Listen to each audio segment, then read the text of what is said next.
Good afternoon, everybody on line 8. What do you think when you see the blank box on your display after clicking the button Write a new entry? If you are totally blunt or get bored with everything surrounding you, you have nothing to write about on it, don't you? To be honest, I sometimes have nothing to say. I know I get something to tell you all if I carry my life by doing some activities, even if it's an ordinary one. In that case, I review the previous entries and I pick up one of the interesting topics to talk about again. I rewrite the corrected version of the entry and record it on YouTube by my own voice. When I listen to it, it sometimes sounds intriguing and sometimes not at all.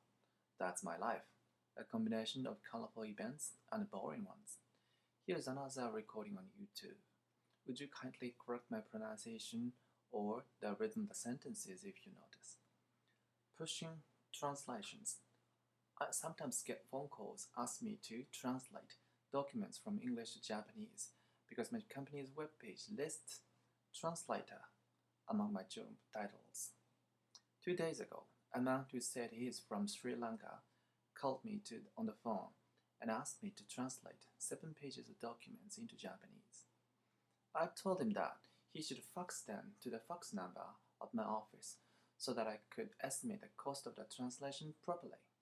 Then he faxed me some documents in which he asked the Immigration Bureau to extend his working visa by providing some letters or newspaper articles.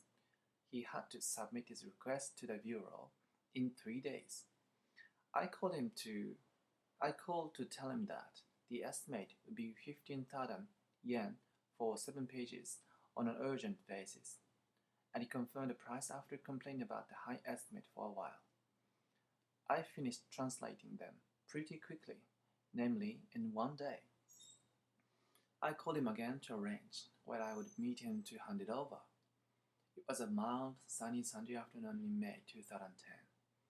We met each other in the back of a sleazy pachinko parlor at 5:20 p.m. I let him and his friend take a look at the translated documents and confirm the corresponding pages.